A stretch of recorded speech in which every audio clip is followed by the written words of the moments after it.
Dunia tidak pernah benar-benar diam. Ia hanya bergerak dalam gelombang yang seringkali tak terasa. Hingga suatu hari, perubahan itu tampak jelas di hadapan mata. Memasuki tahun 2026, dunia berada pada salah satu fase paling menentukan sejak berakhirnya Perang Dingin. Peta kekuatan global bergeser, kepercayaan terhadap institusi internasional diuji, dan konflik-konflik lama kembali muncul dalam wajah baru. Dalam pusaran inilah, dua nama dari Asia Tenggara mulai kembali bergema di ruang-ruang diplomasi global. Aceh dan Papua. Pertanyaannya sederhana, tetapi dampaknya luar biasa besar. Apakah Aceh dan Papua akan masuk agenda dunia dalam Sidang Perserikatan Bangsa-Bangsa 2026? Tahun 2026 ditandai oleh meningkatnya fragmentasi politik global. Blok-blok kekuatan dunia tidak lagi solid seperti dulu.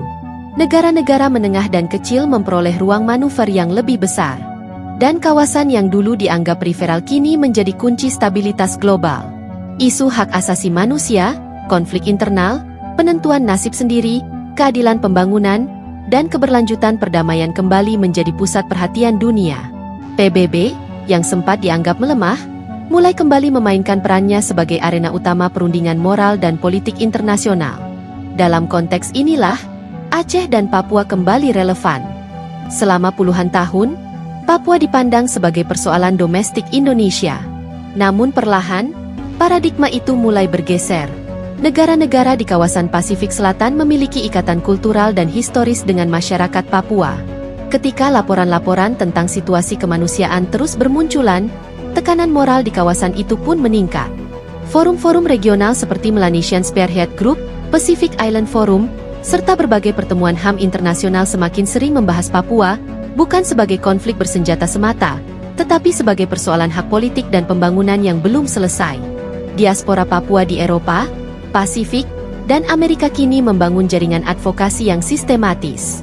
Mereka menyusun dokumen, mengajukan laporan resmi, bertemu dengan diplomat, dan membawa isu Papua masuk ke bahasa diplomasi internasional.